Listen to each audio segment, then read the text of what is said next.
Hello everyone, welcome back to my another mini blog. তো আজকে কোন দিন সেটা তো বুঝতেই পারছো। আজকে হচ্ছে সরস্বতী পুজো ছিল। বেশ অনেক দিন বাদে আমি ব্লগটা পোস্ট করছি, কারণ আমাদের হচ্ছে সরস্বতী পুজোর পরেই না একদম ফিফথ সেমিস্টারের এক্সাম পড়ে গিয়েছিল। তো সেই কারণে আর কি পোস্ট করতে পারিনি। তো আজকে এটা হচ্ছে আমার লুক, কেমন লাগছে তোমরা কিন্তু কমেন্ট করে জানিও। আর আজকে আমার ফ্রেন্ডের বাড়িতে হচ্ছে পুজো হয়েছিল।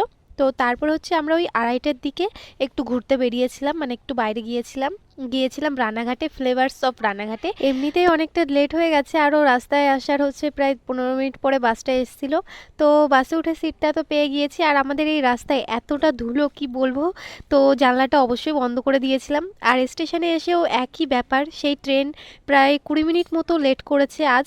আর তারপরে হচ্ছে আমাদের একটু ঠান্ডা ঠান্ডা কিছু খেতে ইচ্ছা করছিল, তো খেয়েছিলাম। আর আমাদের বাড়ি এতটা দূরে, আস্তে আস্তে আমরা পুরো ক্লান্ত হয়ে পড়ে আমাদের মানে যে লুকটা আমাদের থাকে ন্যাচারালি সেটা পুরো চেঞ্জ হয়ে যায়, ধুলোবালিতে একদম মুখ পুরো ভরে যায়।